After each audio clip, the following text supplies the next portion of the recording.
Good morning, student. Welcome again, Sri Rama Bharati online classes.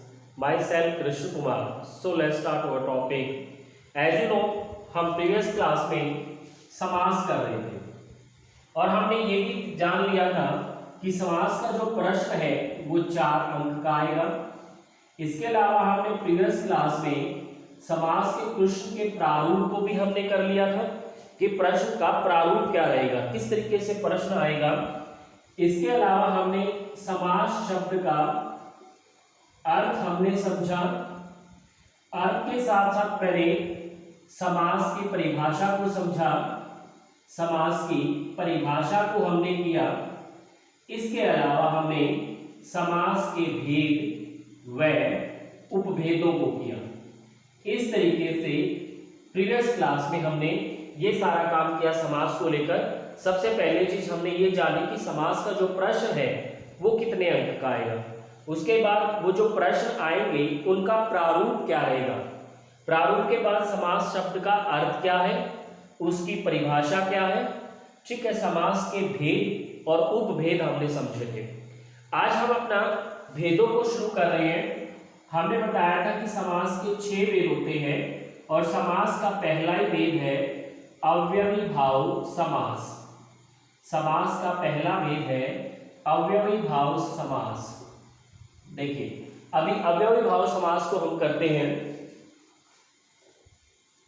हमने समास के 6 भेद किए, हमारा पहला ही भेद है अव्ययी भाव समास। तो देखिए, अव्ययी भाव परिभाषा करें उससे पहले हम ये देख लें कि अव्ययी भाव जो है वो अव्यय व भाव शब्द से मिलकर बना है। अब अव्यय मीन्स अविकारी, ठीक है। भाव मीन्स के अनुसार। अब आप इस पूरे शब्द का मीनिंग देखिए। इस पूरे शब्द का मीनिंग क्या निकला। अव्ययी, अव्यय प्लस भाव। अव्यय का मीनिंग है अविकारी, भाव का मतलब है के अनुसार। अब इस पूरे शब्द का अर्थ हो गया अविकारी के अनुसार। अर्थात जिस समास पद का, जिस समास शब्द का जो अर्थ है वो अर्थ किसके अनुसार निकलेगा, अव्यय अविकारी के अनुसार निकलेगा। अब अविकारी क्या होते हैं, थोड़ा सा और डिटेल में चलते हैं ताकि बात बहुत अच्छे से क्लियर हो जाए। अविकारी वे शब्द होते हैं, वे शब्द जिनको आप लिंग वचन में बदलना चाहो और अगर शब्द में कोई परिवर्तन नहीं आता तो ऐसे सारे शब्द अविकारी कहलाते हैं। मीन्स लिंग वचन का मतलब ये है कि सपोज करो मेरे पास लड़का शब्द है, लड़का शब्द को मैंने लिंग में चेंज किया तो लड़की हो गया, मैंने इसको वचन में चेंज किया तो लड़के हो गया। तो इसका मतलब इस शब्द में क्या हो रहा है, बदलाव हो रहा है। बदलाव हो रहा है तो ये कौन सा शब्द नहीं है, ये अविकारी शब्द नहीं है ये, ठीक है ना। अविकारी क्या होते हैं, सपोज करो मेरे पास प्रतिदिन शब्द है। अब मैंने प्रतिदिन को पुल्लिंग में चेंज किया तो भी आप प्रतिदिन को प्रतिदिन ही लिख पाओगे, तो भी आप प्रतिदिन को प्रतिदिन ही लिख पाओगे। आप इसको बहुवचन में लिखोगे तो भी क्या होगा, प्रतिदिन ही लिखा जाएगा। इस शब्द में कोई बदलाव नहीं होता जैसे इस शब्द में हुआ है। तो इस प्रकार से ये सारे शब्द क्या कहलाते हैं, अविकारी, ठीक है ना। पहला ही शब्द क्या होगा, अव्यय अविकारी। दूसरे शब्द का मीनिंग किसके अनुसार निकलेगा, पहले शब्द के अनुसार निकलेगा। अब हमने अविकारी को समझ लिया, शब्द की बनावट को हमने समझ लिया। अब हम इसकी परिभाषा को देखते हैं। देखिए, अव्यय भाव समास की परिभाषा क्या बनती है। जिस समास का पहला पद, हमने पहला और दूसरा पद कैसे पता करना है वो हमने प्रीवियस क्लास में पढ़ा था। तो जिस समास का पहला पद अविकारी हो, अविकारी मतलब जो ना तो स्त्रीलिंग से पुल्लिंग, एक वचन से बहुवचन में परिवर्तित नहीं होता हो, वही शब्द अपने आप में एक वचन भी है, वही अपने आप में बहुवचन में भी है, वही शब्द स्त्रीलिंग में है और वही शब्द किस में है, पुल्लिंग में है। ऐसे सारे शब्द अविकारी कहलाते हैं। तो जिस समास का पहला पद अविकारी हो और दूसरा पद, जिसका दूसरा पद किस पर निर्भर हो, जिसका दूसरा पद पहले पद के ऊपर क्या हो, निर्भर। पहले पद के ऊपर क्या होगा, निर्भर होगा। वो कौन सा समास कहलाएगा, अव्ययीभाव समास कहलाएगा। जिस समास का पहला ही पद क्या है, अविकारी है, और दूसरा पद पहले पद के ऊपर क्या है, निर्भर है, कौन सा समास कहलाएगा, अव्ययीभाव समास कहलाएगा। जैसे फॉर एग्जाम्पल हमने शब्द लिख दिया प्रतिदिन। अब ये प्रतिदिन अगर देखा जाए तो दो पद है इसके अंदर, एक तो प्रति, एक इसमें क्या है, दिन। अब प्रति अपने आप में किस प्रकार का शब्द है, अविकारी। क्या आप इस शब्द को स्त्रीलिंग पुल्लिंग में बदल पाओगे, नहीं बदल पाओगे। यह अपने आप में क्या है, अविकारी है। और प्रतिदिन का मतलब होता है हर दिन। जब दिन हर में बनते जाएंगे तो वो क्या कहलाएंगे, प्रतिदिन। एक एक दिन बढ़ता जाएगा तो क्या होता जाएगा, प्रतिदिन होता जाएगा। तो दूसरा जो शब्द पद है वो पहले पद के ऊपर क्या है, निर्भर है, और पहला पद अपने आप में क्या है, अविकारी है। तो इस प्रकार से प्रतिदिन कौन सा समास हुआ, अव्ययीभाव समास हुआ। इसी प्रकार से आप कोई भी शब्द ले लीजिए। मान लीजिए हमारे पास शब्द है यथा शक्ति, ठीक है। अब इसमें दो शब्द आपको अलग से नजर आ रहे हैं, यथा व शक्ति। अब यथा अपने आप में ऐसा शब्द है जो स्त्रीलिंग पुल्लिंग एकवचन बहुवचन सब में यथा ही लिखा जाता है। इसका मतलब ये क्या है, अविकारी है, ये अविकारी है। और शक्ति शब्द यथा में जब आ जाता है तो इसका मतलब बनता है शक्ति के अनुसार, ठीक है। इस प्रकार पहला पद इसमें अविकारी है और दूसरा पद पहले पद के ऊपर निर्भर है, तो समास कौन सा हो गया, अविकारी समास हो गया। कोई भी आप शब्द ले लीजिए, जैसे मान लो शब्द दिया हुआ है आमरण। अब आमरण शब्द का मीनिंग होता है मरण पर्यंत। मरण मतलब मृत्यु, पर्यंत मतलब जब तक मृत्यु ना हो। तो देखिए मरण शब्द क्या आपको स्त्रीलिंग पुल्लिंग एकवचन बहुवचन बना पाओगे, नहीं बना पाओगे। ये शब्द अपने आप में क्या है, अविकारी है ये शब्द अपने आप में। और पर्यंत कब तक, जब तक क्या ना हो, मृत्यु ना हो। तो दूसरा शब्द पहले पद के ऊपर क्या है, निर्भर भी है। तो जिस समास का पहला पद अविकारी हो और दूसरा पद पहले पद के ऊपर क्या हो, निर्भर हो, उसका कौन सा समास कहेंगे, अविकारी। अव्ययीभाव कहेंगे। अव्ययीभाव के लिए आपको अव्यय मीन्स अविकारी शब्दों का आपको क्या होना चाहिए, पता होना चाहिए। कोई भी शब्द, इस समास की तो सबसे बड़ी पहचान यही है कि अगर आपको इसमें कोई ऐसा शब्द नजर आता है जिसका आपको लगता है कि स्त्रीलिंग पुल्लिंग एकवचन बहुवचन में आप इस शब्द को नहीं बदल पाओगे, इसका मतलब ये अविकारी शब्द है। और अगर ये अविकारी शब्द है तो ये समास कौन सा है, अव्ययीभाव समास है, ठीक है। अव्ययीभाव समास हमने किया। अब हम दूसरा समास देखते हैं। हमारा आज का दूसरा समास है तत्पुरुष समास। समास का दूसरा भेद है तत्पुरुष समास। तत्पुरुष समास। देखिए तत्पुरुष समास की परिभाषा को देखिए आप पहले। जिस समास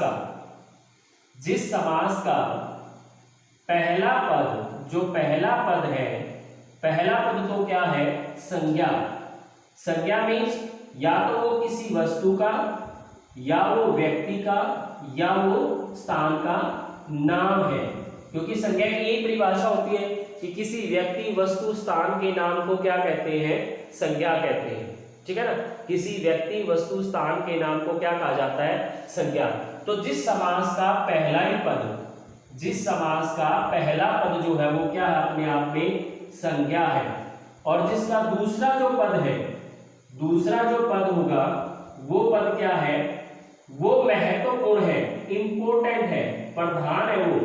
यानी कि यहां पर जो पहला पद है वो दूसरे पद के ऊपर क्या होगा, निर्भर होगा। निर्भर का मतलब ये नहीं कि डिपेंड होगा, बट क्या होगा, पहले पद से दूसरा पद जो होगा वो ज्यादा महत्वपूर्ण होगा। अब आप इस समास को इस प्रकार से समझिए, ये पहला पद है, ये दूसरा पद है। तो पहला पद तो क्या होगा, संज्ञा होगा, मीन्स वो किसी व्यक्ति, वस्तु या स्थान का क्या होगा, नाम होगा। और जो दूसरा पद है वो अपने आप में क्या होगा, महत्वपूर्ण होगा। यानी कि पहले से दूसरा जो पद है वो ज्यादा क्या होगा, इंपॉर्टेंट होगा। अब अगर हम इसको परिभाषा से समझेंगे तो हमारी उदाहरण से समझेंगे तो बात बहुत अच्छे से क्लियर हो जाएगी। मान लो हमारे पास शब्द है वनगमन, मैंने इसका विग्रह किया वन में गमन मीन्स वन में जाना। तो वन किसी भी व्यक्ति, वस्तु, स्थान का नाम। देखिए वन हम एक जगह को कहते हैं जहां पर पेड़ पौधे, जीव जंतु, नदियां, पहाड़, एक एरिया अपने आप में ऐसा है जिसको हम क्या कहते हैं, जंगल, वन कहते हैं। तो पहला ही शब्द क्या हो गया, संज्ञा हो गया। अब गमन मीन्स जाना, तो वन तो अपने आप में इंपॉर्टेंट है, वन तो अपने आप में एक जगह का नाम है। इंपॉर्टेंट बात यह है जो उस वन में जाकर जाता है, जो उस वन में जाकर गमन कर रहा है, जो जा रहा है, वो क्या है, महत्वपूर्ण चीज है। तो इस समास में आप देखिए पहला पद क्या है, सिर्फ संज्ञा है, और दूसरा पद क्या है, वो ज्यादा इंपॉर्टेंट है। एक एग्जांपल और देखिए, सपोज करो आपने लिखा हुआ है पाठशाला, तो पाठशाला का मैं विग्रह करूंगा तो क्या बनेगा, पाठ के लिए शाला। विग्रह किया मैंने, ये बन गया पाठशाला, पाठ के लिए शाला। तो अब आप इसमें देखिए पाठ, भाई हम क्या करते हैं, कोई भी पुस्तक हमारे पास है, आप ध्यान से समझने की कोशिश कीजिए, कोई भी पुस्तक हमारे पास है तो हम उस पुस्तक में पहचान बनाते हैं, नाम रख देते हैं कि ये पहला पाठ, ये दूसरा पाठ, ये तीसरा पाठ। हमने क्या रख दिया, नाम रख दिया। अब नाम मतलब संज्ञा, तो पहला पद क्या हो गया, संज्ञा हो गया। इंपॉर्टेंट बात है शाला, शाला मीन्स उस पाठ को पढ़ने के लिए जो हमने शाला मीन्स जो घर बनाया है, जो स्कूल बनाया है। अब घर पे तो किताबें आपके पास सैकड़ों किताबें हैं। इंपॉर्टेंट बात यह है कि आप उन किताबों को लेकर एक स्कूल में, एक घर में आप जाते हो, शाला में आप जाते हो, और वहां पर जाकर आप उन किताबों को क्या करते हो, पढ़ते हो। तो किताबों की बजाय वो जगह जो है वो क्या है, ज्यादा महत्वपूर्ण है। तो इस प्रकार जिस समास का पहला ही पद संज्ञा हो और दूसरा क्या हो, महत्वपूर्ण हो, इसको कौन सा समास कहेंगे, तत्पुरुष समास कहेंगे। एक इंपॉर्टेंट एग्जांपल और देखिए, आपको बात अच्छे से क्लियर हो जाएगी। पहला लिखा हमने हस्तलिखित, इसका विग्रह मैंने किया, हस्त मीन्स हाथ से, लिखा हुआ, जो हाथ से लिखा हुआ होगा उसी को क्या कहा जाएगा, हस्तलिखित कहा जाएगा। ठीक है ना। अब हाथ देखिए, हमारी ये पूरी बॉडी है, इस बॉडी में हमने अलग अलग पार्ट के क्या रखे हैं, नाम रखे हैं। भी ये कान है, ये हाथ है, ये नाक है, ये मुंह है। तो हमने क्या कर रखा है, हर बॉडी पार्ट को एक नाम दे रखा है। नाम मीन्स संज्ञा, किसी व्यक्ति, वस्तु, स्थान का जो भी नाम होता है वो क्या होता है, संज्ञा। अब दूसरा चीज क्या है, लिखा हुआ। अब आप ये देखिए, मैंने अपने हाथ से ये सारी महत्वपूर्ण जानकारी यहां पर लिख दी। अब आप लोगों के लिए मेरा हाथ इंपॉर्टेंट नहीं है, आप लोगों के लिए इंपॉर्टेंट क्या है, ये जो चीज लिखी हुई है वो आपके लिए ज्यादा महत्वपूर्ण है। तो इस प्रकार से पहला पद तो क्या होगा, सिर्फ संज्ञा होगा, और दूसरा पद क्या होगा, महत्वपूर्ण होगा। कौन सा समास कहलाएगा, ये कहलाएगा तत्पुरुष समास। ठीक है। आज हमने दो समास के, अवयवी भाव और तत्पुरुष समास। अवयवी भाव में तो पहला ही जो शब्द निकलेगा ना, जब आप विग्रह करोगे या समास शब्द को देखोगे, तो पहला ही पद ऐसा होगा जो अपने आप में अविकारी होगा, यानी कि आप उसको ना तो स्त्रीलिंग से पुल्लिंग में, ना एक वचन से बहुवचन में आप बदल नहीं पाओगे। ठीक है। और दूसरा पहले के ऊपर क्या होगा, डिपेंडेंट होगा। तत्पुरुष समास में पहला पद सिर्फ संज्ञा होगा। संज्ञा मीन्स या तो वो किसी व्यक्ति का, वस्तु का या स्थान का क्या होगा, नाम होगा, और दूसरा जो पद होगा ना वो अपने आप में क्या होगा, महत्वपूर्ण होगा। आई होप आपकी क्लास पसंद आई होगी। इसके आगे के जो भेद करने के लिए हम मिलते हैं नेक्स्ट क्लास में। तब तक के लिए goodbye, God bless you.